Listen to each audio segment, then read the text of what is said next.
नमस्कार दोस्तों, कैसे हैं आप।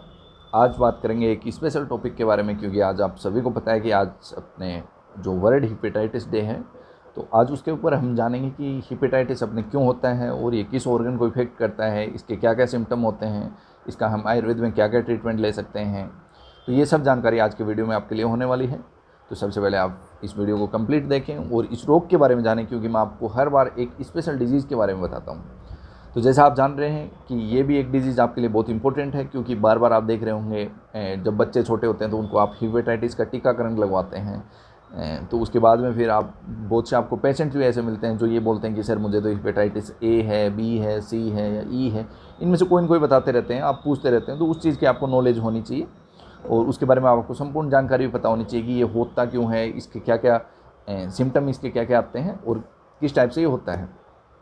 तो सबसे पहले मैं बात करूं हेपेटाइटिस की, तो हेपेटाइटिस है वो सबसे पहले अपने लीवर को प्रभावित करता है, लीवर से संबंधित डिजीज है। अब ये लीवर में क्या करता है, सबसे पहले लीवर में ये सूजन करता है। जैसे जहाँ भी आयुर्वेदा में या मॉडर्न साइंस में जहाँ भी आइटिस नामक किसी भी डिजीज़ के सामने लग जाती है तो उसका मतलब होता है इन्फ्लामेशन। तो जब लीवर में इन्फ्लामेशन हो जाती है तो उसको हेपेटाइटिस कहते हैं। ये सूजन किसी भी वायरस के कारण आ सकती है। इनके स्पेशल वायरस होते हैं, जैसे हेपेटाइटिस ए हुआ तो ये HCA हेपेटाइटिस वायरस ए के कारण होती है। HAV बोल सकते हो आप इसको। जैसे HCV आता है कि HCV नेगेटिव, तो इसका मतलब होता है हेपेटाइटिस सी वायरस नेगेटिव। ऐसे ही HBV हेपेटाइटिस बी वायरस, ऐसे ही हेपेटाइटिस ई वायरस। तो ये 4 टाइप का होता है, A, B, C और E। अगर बात करें इनमें से सबसे ज़्यादा खतरनाक कौन से होते हैं, तो जो बी और सी होते हैं ये कॉमन होते हैं और सबसे ज़्यादा खतरनाक भी यही होते हैं। जो सी वायरस है यानी hepatitis C virus, hepatitis C, इसको आप काला पीलिया भी बोल सकते हो, क्योंकि इसमें पेशेंट्स उसकी आँखें जो भी पीलापन के लक्षण आते थे वो ब्लैक के लक्षण आने चालू हो जाते हैं, ब्लैक होने लग जाता है। तो इसको काला पीलिया भी बोला जाता है। गांव में जैसे कॉमन लैंग्वेज में जब भी आप किसी से बात करते हैं तो उसने वो बताते भी रहते हैं आपको कि इनको काला पीलिया है। तो काला पीलिया का मतलब होता है उनको हेपेटाइटिस सी है। अब बात करेंगे इनके जैसे ABC के बारे में, तो ये होते क्यों हैं, ये वायरस संक्रमित कैसे होता है। तो दोस्तों ये सेम वही संक्रमण इससे होता है जो आपको एड्स से संक्रमण होता है, जिन्हीं चीज़ों से दूषित सुई लगाने से या फिर कोई भी हेपेटाइटिस का पेशेंट्स है उनके साथ जो लैंगिक क्रिया है वो करने से, या फिर उनके इस्तेमाल की हुई जो भी ब्लड की जो चीज़ें हैं, जैसे चाहे रेजर हो गया या फिर कोई भी इंजेक्शन हो गया, इस टाइप से अगर उनका यूज़ करते हैं तो इससे भी हेपेटाइटिस आपको हो सकता है। या यही उसके संचरण के जो प्रोसेस हैं या उनके फैलने के प्रोसेस हैं, ये इन्हीं के कारण होता है। इसके साथ साथ ये खान पान से भी फैल सकता है, तो ये उससे भी ज़्यादा खतरनाक है, क्योंकि ये दोनों तरीके से फैलता है। तो असुरक्षित यौन संबंध से और प्लस आपके खान पान से, तो दोनों तरह से ये वायरस फैल सकता है। तो इसका बचाव करना आपको बहुत ज़्यादा ज़रूरी है। और जो भी जब भी आप इन चीज़ों का रखें तो स्पेशल ध्यान रखें, क्योंकि जो आप किसी भी टाइप के वायरस से संक्रमित न हों तो उससे पहले आप सावधानी बरतें और ज़्यादा से ज़्यादा सावधानी इस चीज़ में बरतें, खाने में पीने में। तो जिससे क्या है कि आपको इन वायरसों से बचा जा सकता है, हेपेटाइटिस डिजीज़ से भी बचा सकता है जा सकता है। तो ये डिजीज़ आपको इन्हीं कारणों से होती है।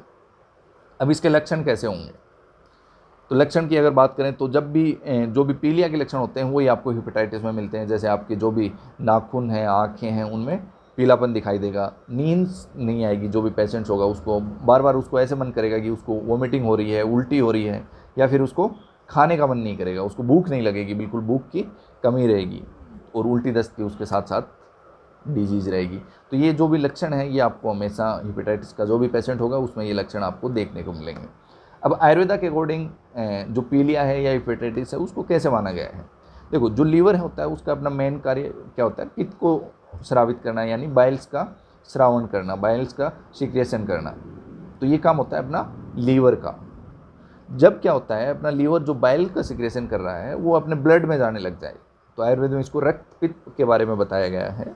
तो इसको रक्त पित्त की जो चिकित्सा है उसके टाइप से अगर हम हेपेटाइटिस की चिकित्सा करते हैं या हेपेटाइटिस का जो भी ट्रीटमेंट करते हैं तो उसमें बहुत बेहतरीन रिजल्ट मिलता है।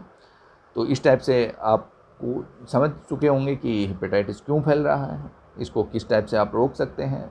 रोकने के लिए आपको कभी भी जो भी जब भी आप इंजेक्शन लगवाते हैं तो इंजेक्शन चेंज कराएं। जब भी आप सेविंग करा रहे हैं या जो भी रेजर यूज़ कर रहे हैं वो किसी दूसरे व्यक्ति को न दें, या दूसरे व्यक्ति का यूज़ किया हुआ आप यूज़ न करें। खाने पीने का स्पेशल ध्यान रखें। बार बार जिस रेस्टोरेंट से आप खाना खा रहे हैं उसकी स्वच्छता का ध्यान रखें, उसके हाइजीन का ध्यान रखें। तो इस टाइप से अगर आप इसका ध्यान रखेंगे तो 100% आप इस वायरस से संक्रमित कभी भी नहीं हो पाएंगे। तो हम बात कर लेते हैं अब लास्ट में ट्रीटमेंट की, क्योंकि सबसे मेन इंपॉर्टेंट होता है ट्रीटमेंट। हम इस चीज़ का क्या उपचार कर सकते हैं। तो आप इन सभी भी जो भी चारों टाइप के वायरस हैं उनका आप सेम उपचार करना है आपको, और सावधानी सबसे पहले आप बरतें। अगर फिर भी आपको कोई संक्रमित पेशेंट मिलता है या फिर आप किसी संक्रमित पेशेंट को जानते हैं तो आप उनको ये चीज़ें बताएं कि वो ट्रीटमेंट क्या ले सकते हैं उसके बाद। तो सबसे पहले आपको क्या करना है कि करेले के जो पत्ते होते हैं उनको आपको, जो हरितकी होती है अपनी यानी हरड़ होती है, उसके साथ आपको सेवन करना है। सबसे जो मेन इम्पोर्टेंट है वो यही ट्रीटमेंट है आयुर्वेदा में। करेले के पत्तों के साथ हरितकी का सेवन करें। उसके साथ साथ आप मकोई रस भी ले सकते हैं। मकोई रस भी बहुत बेहतरीन रिजल्ट करता है। उसके साथ सुबह शाम जब भी 2 टाइम आप गन्ना जूस का यूज़ कर सकते हैं। गन्ने के जूस भी पीलिया में या फिर हेपेटाइटिस में बहुत अच्छा फ़ायदेमंद मिलता है। फिर जब भी आप पानी पिएँ तो आप 4 लीटर पानी को उबाल कर, जब वो 1 लीटर पानी बच जाए, 4 लीटर पानी लें, फिर उसको उबालते रहें। जब वो पानी 1 लीटर बच जाए तो आप उसका यूज़ कर सकते हैं किसको, पीने के लिए। उसको सिप सिप करके उस पानी को पिएँ, जिससे आपको बहुत अच्छा रिजल्ट मिलेगा। उसके साथ साथ आप पपीते का सेवन ज़्यादा से ज़्यादा कर सकते हैं फ्रूट्स में। उसके साथ आप ट्रीटमेंट्स की बात करूँ, अगर ये मैंने आपको घरेलू उपचार बताया एक तरह से, अगर मैं आपको ट्रीटमेंट की बात करूँ आयुर्वेदा में, तो आप अपने एलेक्स के प्रोडक्ट्स में आप कुरकुमिन पावर टेबलेट ले सकते हैं। कुरकुमिन पावर टेबलेट जब भी कोई बॉडी में किसी भी पार्ट में अगर आपको सूजन लगती है, इन्फ्लेमेशन लगती है, तो उसमें बहुत बेहतरीन रिजल्ट देता है। तो आप सुबह शाम 1 टेबलेट सुबह और 1 टेबलेट शाम को आप कुरकुमिन का यूज़ कर सकते हैं। उसके साथ आप लियोसेप सिरप और लियोसेप टेबलेट का यूज़ कर सकते हैं। लियोसेप सिरप है वो अपनी 10-10 ml खाने से पहले लेनी है, सुबह शाम दोनों टाइम, और लियोसेप टेबलेट आपको खाने के बाद लेनी है, 1-1 टेबलेट सुबह शाम। इसके साथ आप व्हीट ग्रास जूस का यूज़ कर सकते हैं 20-20 ml सुबह शाम। मेन इंपॉर्टेंट, आप तुलसी का यूज़ ज़रूर करें, 5 से 7 ड्रॉप तुलसी और कुरकुमिन का अगर आप कॉम्बिनेशन साथ बना के लेते हैं तो बहुत बेहतरीन रिजल्ट मिलेगा आपको हेपेटाइटिस में। तो दोस्तों, आप हेपेटाइटिस मुक्त भारत की जो भी गवर्नमेंट ने जो भी योजनाएं चला रखी हैं उसमें भी आप एक थोड़ा सा सहयोग दे सकते हैं। जो भी पेशेंट आपको हेपेटाइटिस का किसी को जानते हों तो ये जो ट्रीटमेंट मैंने आपको बताया है, अगर आप उनको बता सकते हैं तो उनको 100% रिजल्ट मिलेगा और बहुत बेहतरीन रिजल्ट मिलेगा। तो इस करके आप उसको ये वीडियो शेयर कर सकते हैं, उनको बता सकते हैं, इस चीज़ के बारे में उनको जानकारी दे सकते हैं। और जो जानकारी मैंने आपको दी है आपको इसको कंप्लीटली लेनी है, इसको अच्छी तरह से आपको सीखना है कि मैंने क्या बताया है, हेपेटाइटिस क्यों होता है, हेपेटाइटिस वायरस कितने टाइप के होते हैं, चारों टाइप के वायरस के बारे में आपको A, B, C में और E में कौन से ज़्यादा खतरनाक हैं, इनके लक्षण क्या क्या आएंगे, इसके अपन रोकथाम कैसे कर सकते हैं, और लास्ट में मैंने बताया आपको इसका ट्रीटमेंट कैसे लग सकता है। तो ऐसे करके हेपेटाइटिस के बारे में जो भी क्वेश्चन थे वो आपको शॉर्ट एंड स्वीट लैंग्वेज में क्लियर हो चुके हैं। और इससे भी रिलेटेड अगर आपको कोई क्वेश्चन है, अगर आपको कोई ट्रीटमेंट पूछना है तो आप नीचे कमेंट बॉक्स में आप ड्रॉप कर सकते हैं। मैं आपके हर कमेंट पढ़ता हूँ, उसका मैं आपको रिप्लाई भी देता हूँ। तो अगर आप कोई भी क्वेश्चन अगर पूछना चाहते हैं, कोई भी अगर ट्रीटमेंट के बारे में पूछना चाहते हैं, तो आप नीचे अपने कमेंट बॉक्स में अपना जो भी क्वेश्चन है या जो नेक्स्ट वीडियो आप चाहते हैं उसके बारे में आप लिख सकते हैं। तब तक के लिए थैंक यू।